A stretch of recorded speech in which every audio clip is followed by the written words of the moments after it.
Hello everyone, welcome to Knowledge Shah. I am Kriti Srivastava. Today we will discuss the chapter of physical education of class 12, that is training in sports. Before I start, do subscribe to our channel and don't forget to hit the bell icon for our latest update.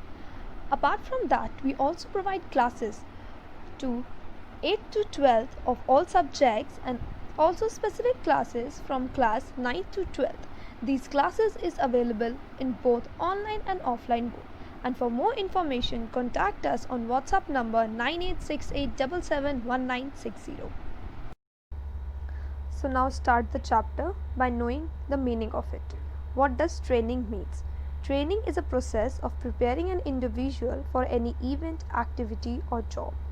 The objectives of training are: it helps in skills development, also develops personal development as well as mental training. So, it is just a small description about what does training means. So now we will learn about some more terms in the video ahead. So now let's talk about strength. Strength refers to the ability to overcome resistance, as well as it is an essential element of physical fitness. Now let's talk about types of strength. There are two types of strength: dynamic strength, static strength. Dynamic strength is further divided into three parts: maximum strength, explosive strength, and strength endurance. So maximum strength refers to the ability to work against maximum resistance. It includes high intensity exercises with minimum repetition, whereas explosive strength includes low intensity exercises with maximum repetition at high speed. And strength endurance refers to the ability to overcome resistance under the condition of fatigue. Whereas now let's talk about the second part, static strength. Static strength refers to the ability of muscle to act against resistance. It is not usually applied in sports, but it is applied in weightlifting. It is used in phases.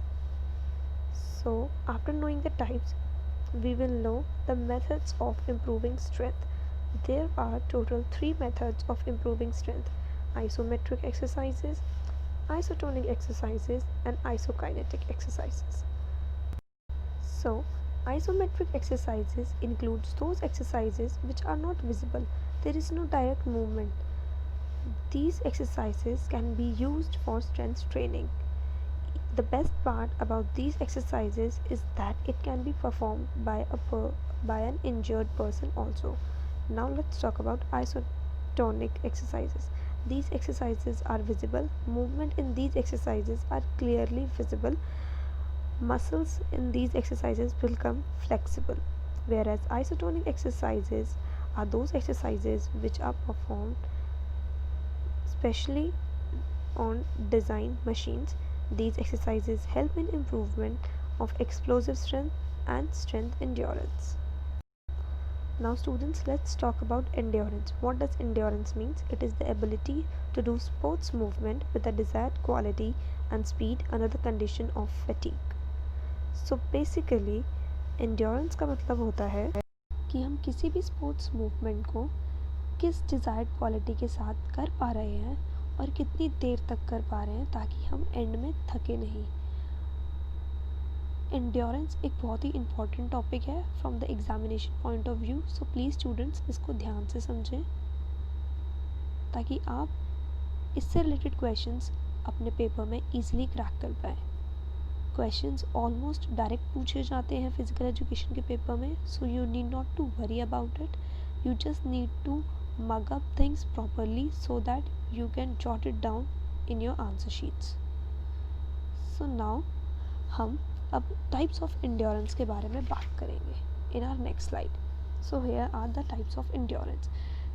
Types of endurance is divided into two parts. The first one is nature of activity and the second one is duration of activity. Nature of activity is further divided into 3 subpoints. The first one is basic endurance, which refers to the ability to perform movements in which large number of body muscles are involved. The second one is general endurance, It refers to the ability to resist fatigue satisfactorily caused by different types of activities.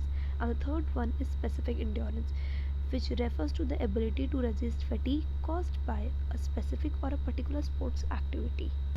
Now let's talk about on the duration of activity. Speed endurance refers to the activities lasting up to 45 seconds, whereas short term includes activities lasting up to 45 to 2 minutes, and then 2 to 11 minutes, and so on. So now let's talk about speed. We are very familiar with this 5 letter word SPEED, speed. Speed plays a vital role almost in every game and sports. What does exactly speed means? Speed refers to the ability to do a movement as quick as possible. We have already know about it in very large amount, but still let's just mug up some points. Speed is measured in kilometer per hour or meter per second. It also import parameter for development of an athlete. Please, these points are very important and do let them remember in the exam. Don't forget that the questions are asked directly. So now let's talk more about speed. Now the types of speed. There are total 5 types of speed. The first one is reaction ability.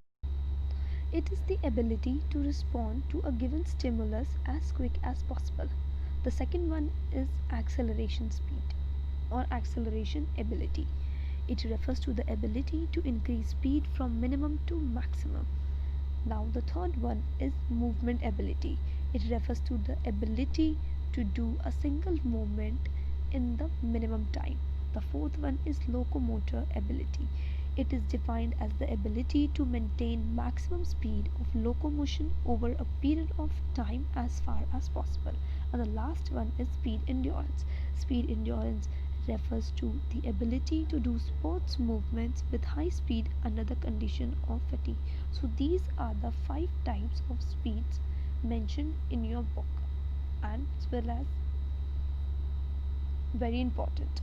The next one is method of speeds. There are total 2 methods to increase your speed. The first one is acceleration speed and the second one is pace run or races. Acceleration runs refers to the ability of a sprinter to achieve high speed from a stationary position, whereas pace runs or races means running the whole distance of a rate at a constant rate. To read this point mentioned in the slide, this is very important. So the next topic is flexibility. Flexibility is the ability to execute movements with greater amplitude or range. It is affected by muscle length, joint structure, tendons, ligaments, and other factors. The very interesting fact about flexibility is that it tends to deteriorate with age. You must also know that without adequate flexibility, daily activities are more difficult to perform. So, being flexible significantly reduces the chance of experiencing occasional and chronic back pain. Now, let's talk about types of flexibility.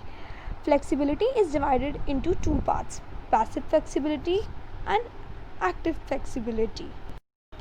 Passive flexibility refers to the ability to do movement with greater distance with external help.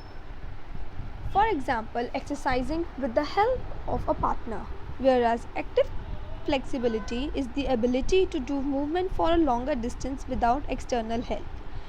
For example, to do a stretch without the help of a partner. Active flexibility is further divided into 2 parts: static flexibility and dynamic flexibility.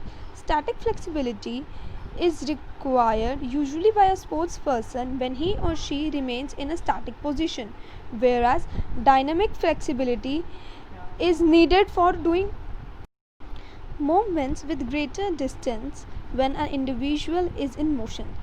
So, the next topic is methods to improve flexibility. There are total 4 methods of improving our flexibility. The first one is ballistic method.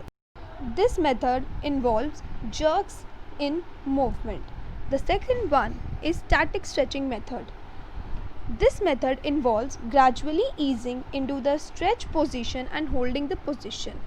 The third one is dynamic stretching method. It consists of controlled leg and arm swing that take you gently to the limit of your range of motion. And the fourth one is proprioceptive neuromuscular facilitation technique. This technique or method is used by an advanced sports person for gaining flexibility. So these are the 4 methods of improving flexibility. This question was asked in the paper in the last CBSE board exam. Now let's talk about the last topic, that is coordinative abilities. Coordinative abilities are those abilities of an individual which enable the individual to do various related activities properly as well as efficiently. Coordinative abilities depends on the central nervous system.